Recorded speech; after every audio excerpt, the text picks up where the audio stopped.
The problem is that you're so focused on it that you forget that your bottom line is your customers, and you need to know how to talk to them. You need to know who they are. Have you been thinking about buying your first rental property for some time, or do you already own a bunch of properties? Well, fellow investors, you found the right location to listen and learn from others' successes.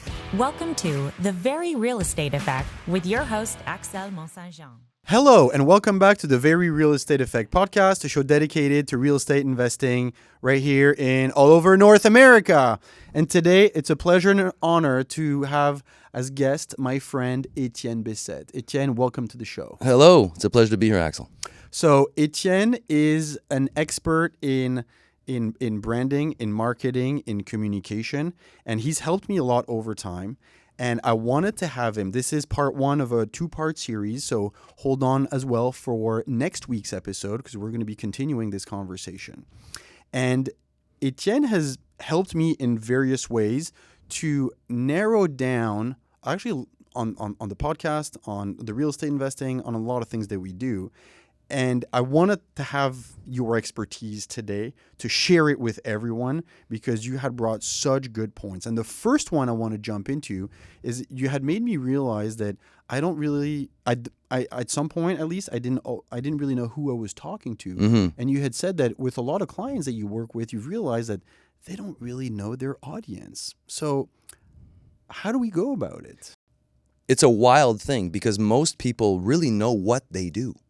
You know, they really know, and once you're into a company and you start building what you're doing, you're so focused on what you're doing. Mm-hmm. The problem is that you're so focused on it that you forget that your bottom line is your customers, and you need to know how to talk to them. You need to know who they are, right? So that's the main thing, and most people don't know, not because they're stupid, just because they think it's one thing, but then they realize at some point that, hang on a second, are we talking to the right people? Is it really the right market segment? Are we hitting our target? That's one thing that I've come to realize a long time ago, and that's why I started working backwards. And that's not something most people do. They don't start with what's the trigger in the audience? What pain point are you solving? How are you helping them? So in other words, if you know who you're talking to, then it's a lot easier to have a conversation with them, and it's a lot less expensive because you're talking through a medium or a media that you can really pinpoint and know who you're talking to wherever they are. It would be silly, to segment it. Let's say you're selling. You have condos. Well, you're looking for this type of market, this type of audience because it falls within this financial bracket. Well, if you're focusing too much on the wrong one, you're never going to get anybody into those doors. Mm-hmm. That's the problem. So once you focus on your audience and then you work backwards from that on how to talk to them, what medium to use, how creative you want to be, then things are so easy. That's where the planning and the strategy and the insight. The insight is key. Becomes really important. It's the only thing that starts. It's the one thing that starts. And you've been able to develop, I was going to say, this method and narrow down kind of starting with the end and then working backwards because you've experienced you've worked with a lot of different clients in quite a few different industries. And just before we go any further, I just want to give you the opportunity, who's Etienne? Other than a guy with beautiful tattoos. Well, Who's Etienne and how do you get here? And slightly addicted to Air Jordans. How did I get here? I started in this business quite a long time ago. I was very young at the time and was fascinated with the idea that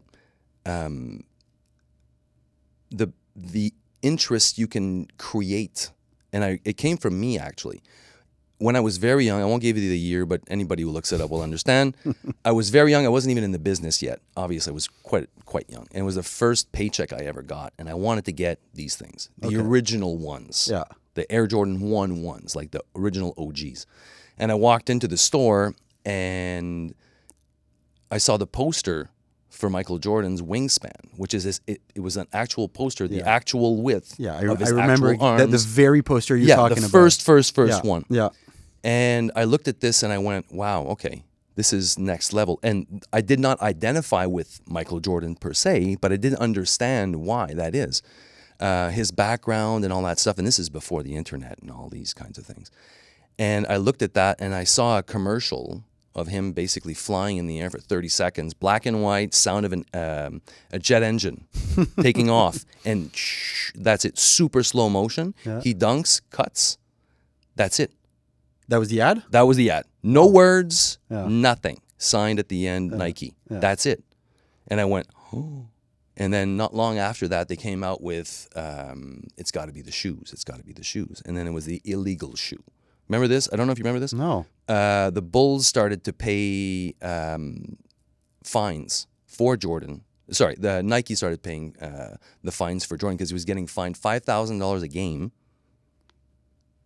for wearing the illegal shoe because it went against regulations. Because Can you it had imagine? because it had air bubbles? No, because it was the wrong colorway. Oh. And the percentage no of idea. white and all this stuff. Okay. And Nike looked at this and went, oh. This is great advertising. amazing. This is We amazing. Keep wearing them. Man, We'll pay the fine. we'll pay forever. We're going to run ads. Oh, the yeah. illegal shoe. They Yeah, have yeah. the shoe in the ads Yeah. with a big black bar. You couldn't even see them. Yeah. How much do you want something that you're not supposed to have? Yeah. Right? And from a messaging point of view, it's pretty amazing to be able to sell a product that you actually don't show in your ad. Exactly. But see, that's the thing. This is also something we've talked about a little bit. I don't like the word sales. Yeah. I think it's derogatory, and I might get some Why? flack for this. What do you Well, say it's that? because you've walked into a place and you've talked to a salesman, and he's like all over you, or Yeah, yeah. she's all over you, Feels pushy. and pushy, and it's Yeah, like pushing. They get a bad rap for that. Yeah. Because they're only interested in one thing. Yeah. Dollar bills. That's it. As opposed to making you want to buy.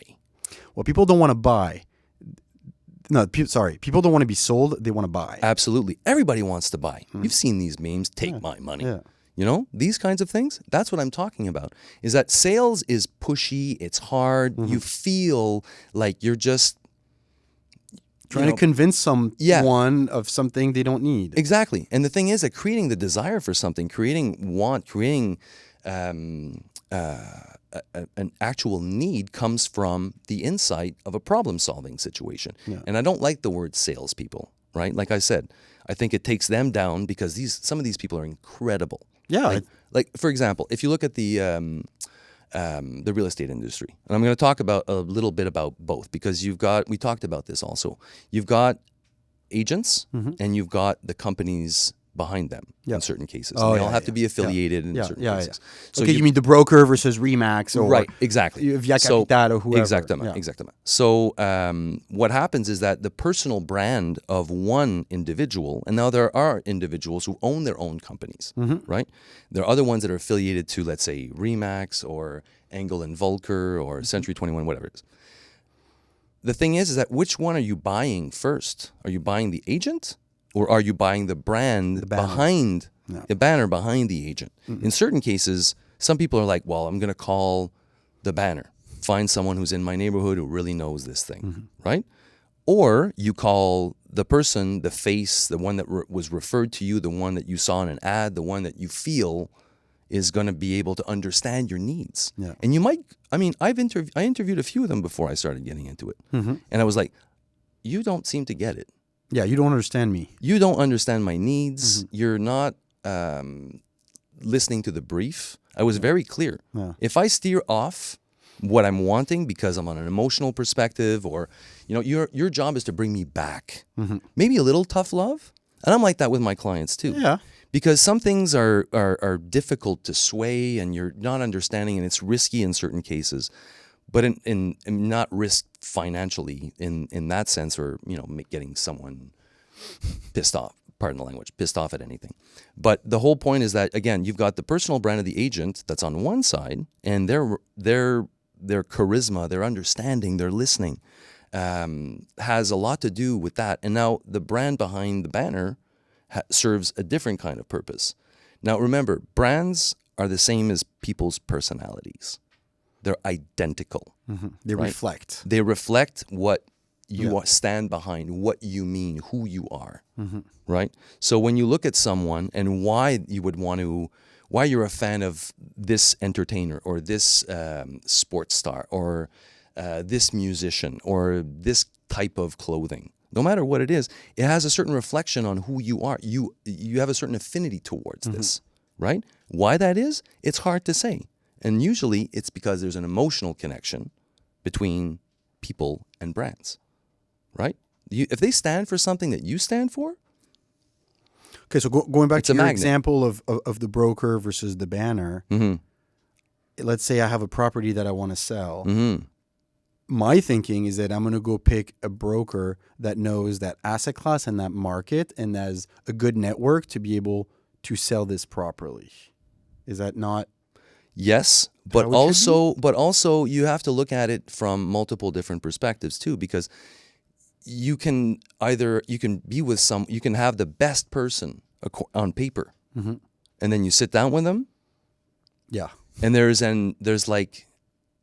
zero Chemistry. magnetism. There's zero chemistry. Yeah. That person feels like sleazy, or the complete opposite, right?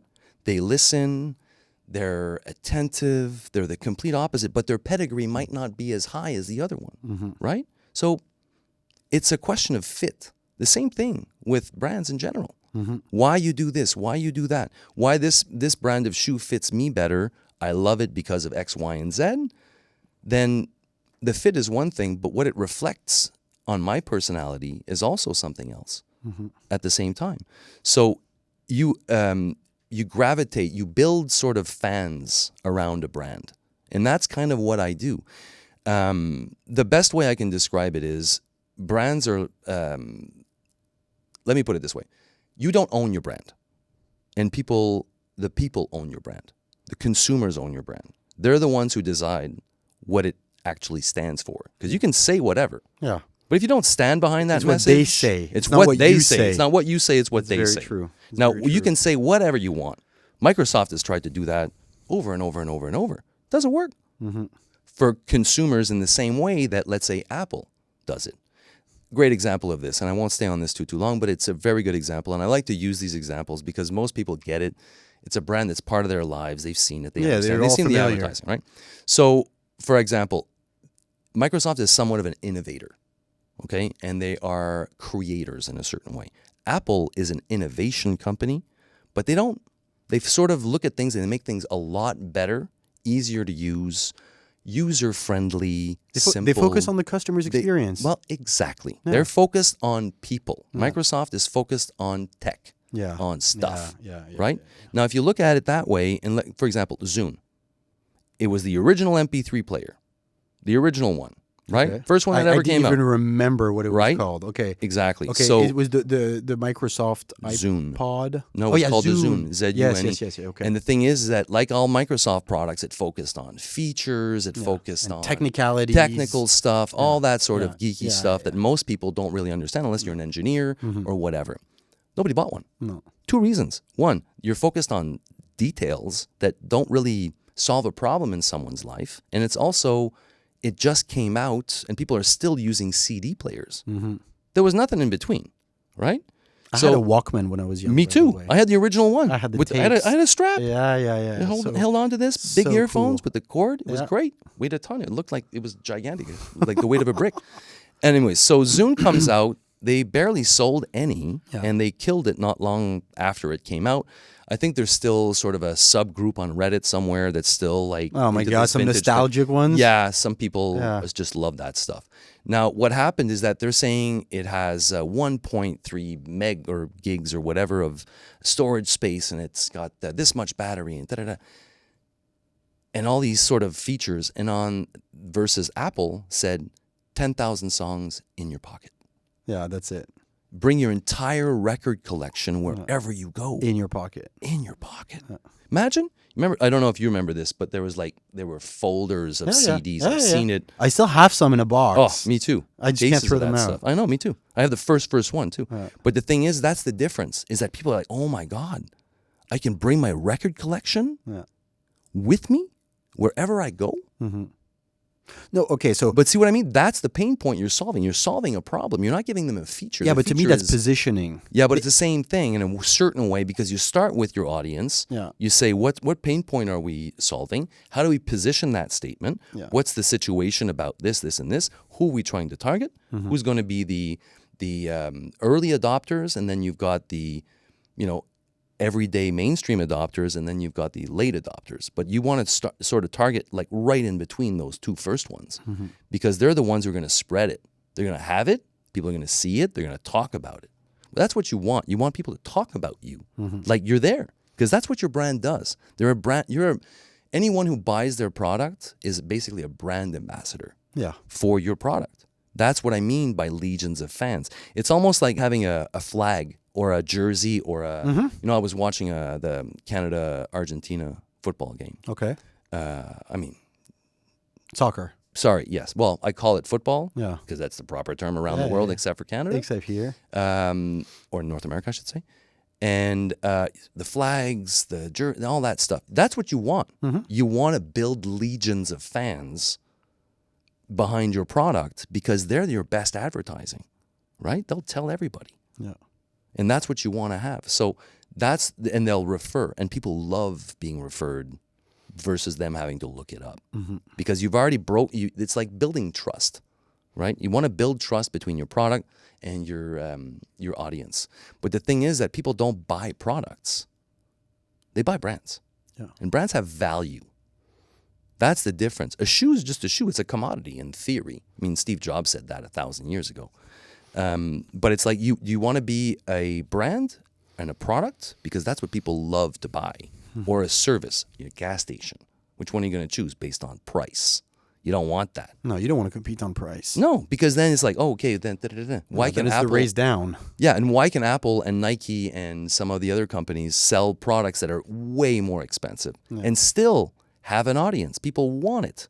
You know, like there's I won't name them because whatever.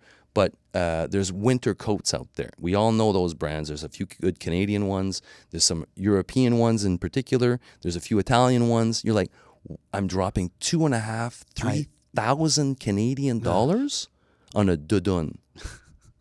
The same feathers inside. Yeah, pretty much. Or they're imported from Canada in a lot of cases, or ducks locally or whatever. Yeah. But I'm just like, how? In my mind, that doesn't compute. But for some people, whether they have the money or not, it doesn't matter. Yeah. They want it. They need it.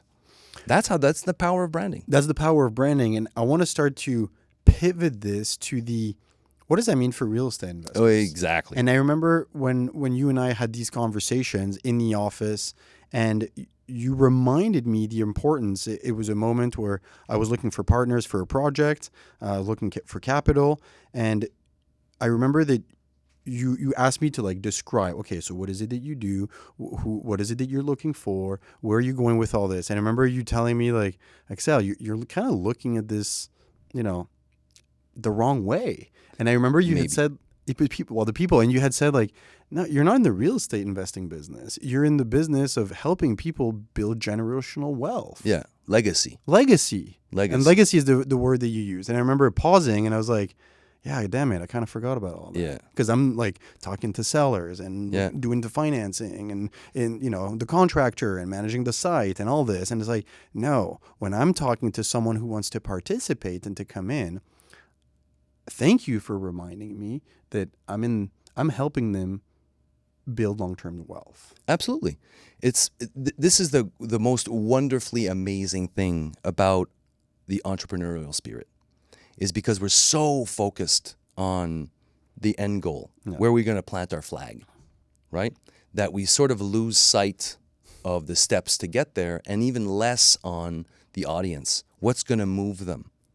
So in this case, this is exactly what we talked about. This is a Zune situation, right? How do we look at, you had all these features and you were focusing on X, Y, and Z, but we didn't look at the pain point. And I started asking, we spent a few hours together, and normally...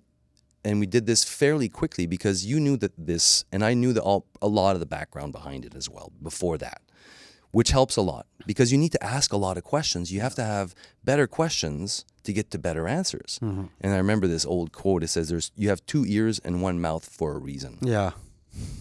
You listen twice as much? Well, you're supposed to. Usually. Right now I'm talking a lot, but... That's what you're here for. I know, but... Thank you for sharing. You guys, we're quite lucky to have him today. Just enjoy it. Thanks. So basically what we realized is that the focus on the audience wasn't there. You were focusing on selling I was focusing on my need instead of their need. Well, that's exactly what I meant by selling, as opposed to giving them the desire to want to buy Yeah. and fulfilling an emotional need. Remember, your brain is separated into two different parts. One of them is logical. The other one is emotional, right? Creative and whatever. The other one is spreadsheets, and the other one is finger painting, basically. The emotional. And it doesn't understand language. It feels.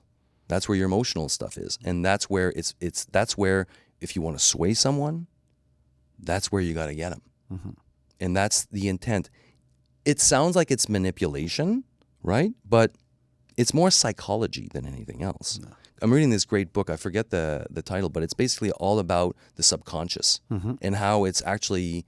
They're coming on a lot of different new studies about how it's actually affecting your intents and how you're moving forward on this. Decision making and how it influences you even though you don't think it is. Yeah. So in the case of that, when you look at it, you have to find the triggers, the things that, and if you listen really intently, and the best salespeople are the ones who listen the most and they ask better questions. And it's like, well, if you don't do this, what's the result? What's going to happen?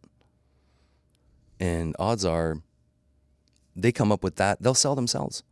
If you ask really good questions and you listen and you intently use what they're saying, they'll sell themselves. They'll give you every single piece of information possible for them, and then you work with that. Yeah. And it's the same thing if you're there or not. You have to. The other thing is you only have 3 seconds to do it. If you're outside, if you're to grab the attention, and get people to want and turn their heads, and you have to be unforgettable to a certain extent. So you have to have some form of messaging that is an emotional trigger. 99 cents. Consumers are become pretty savvy, you know? That doesn't really work anymore. There was a time when advertising came out was all about sales and pushing features and products and whatever. I don't know if you remember this is like way before. This is in the 1950s. This is the first Beetle ad. No. Okay, so I don't remember in the 1950s. I'm pretty sure you don't, but some people will, like me, love to read stuff, and I love to know the past about things and history and all that stuff. So I'll make this short, but basically it was DDB, Dale Doyle, and Bernbach. And Bernbach was the originator with him and David Ogilvy, which were the original creative advertising people, messaging people, understanding how you create a need. The original ad was think small. Ooh. And this is in the this is actually in the 60s. And everybody's driving a Cadillac. Everybody's driving a Lincoln. Everybody's driving a Buick or a Mustang or something. Gigantic bathtubs. Gigantic cars. And this is just before the oil crisis, right? So they're like, think small, And they started to sell cars slowly but surely. But remember, this is in a way, they're completely counter culture here.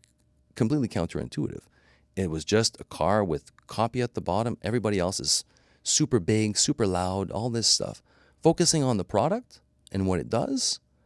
If you got a small budget, if you want you don't want small distances, they were able to package it so tightly, and it's an icon now. That thing, the Beetle, is still in people's minds. It's still around.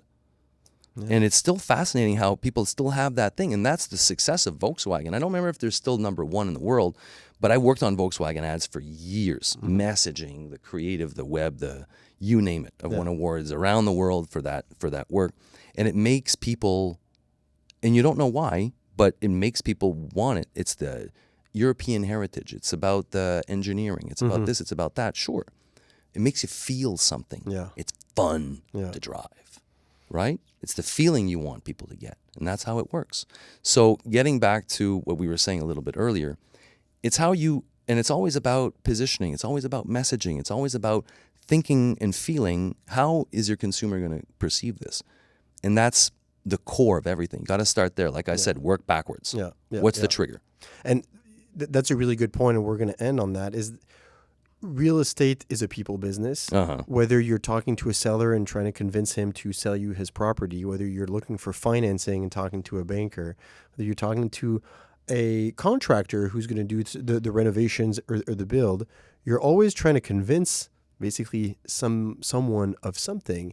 And it's important, and that's the main takeaway that I want people to take out of this, is that remind yourself of who you're talking to, how they think and what their needs are, to be able to recraft your method. Well, not method of communication, because you're most likely going to be speaking to them or writing, in trying to convince them of what it is that you want to do as a function of them, not of you. Yeah. Think of them first, Yeah. in a way, because never go at things too directly. No. Because that's That's what we consider pushy. right, exactly. So if you go at it more, Yeah. What do You you know, need? What does that look like? how What does do this you look? Yeah. How does this benefit you in that way of our partnership, making sure that it's win-win for everybody? That's where you'll get a lot more collaboration, a lot more people working together Yeah. as a partnership, as a team. That's going to take a minute to build that trust, but it's going to work Yeah. because you care. And that's where things change and things evolve. Because when you start thinking about what's in it for them, then they'll start thinking about what's in it for you in a certain way. Because if people are way more interested in talking about themselves than anything else. Very good point. Very good point. We have to wrap up for today.